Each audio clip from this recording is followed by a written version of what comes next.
On ne peut pas faire confiance aux renseignements israéliens. L'ancien conseiller qui a empoisonné Trump, Steve Bannon, ancien conseiller influent de Donald Trump devenu figure majeure du mouvement MAGA, aurait joué un rôle décisif cette semaine dans la décision du président américain de retarder une attaque contre l'installation nucléaire iranienne souterraine de Fordow. Selon des sources, Trump avait initialement approuvé un plan d'attaque, envoyé le porte-avions Nimitz ainsi que d'autres unités navales et donné instruction aux forces militaires de préparer l'usage du Bunker Buster, une bombe puissante jamais testée en conditions réelles. Cependant, avant l'exécution du plan, Bannon s'est entretenu avec Trump, d'abord par téléphone, puis à la Maison-Blanche, et lui a conseillé de remettre en question les renseignements israéliens, soulignant les risques élevés pour les soldats et l'incertitude quant à l'efficacité de la bombe à percer les défenses de Fordow. Apparemment, Trump avait déjà décidé de repousser l'opération avant cette rencontre, mais l'intervention de Bannon sur un sujet de sécurité aussi sensible a provoqué un vif émoi.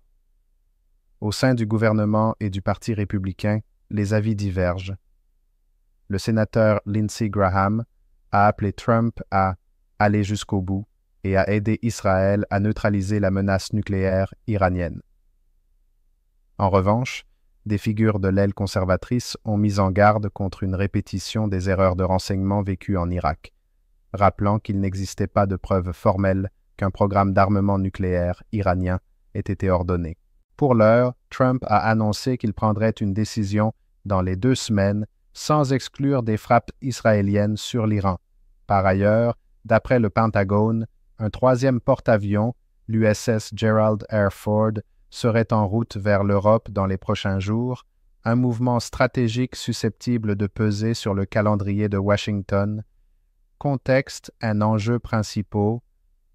Initiative aéronavale américaine autour de Fordow. Influence politique de Steve Bannon sur les choix militaires. Division des républicains entre franges interventionnistes et prudentes.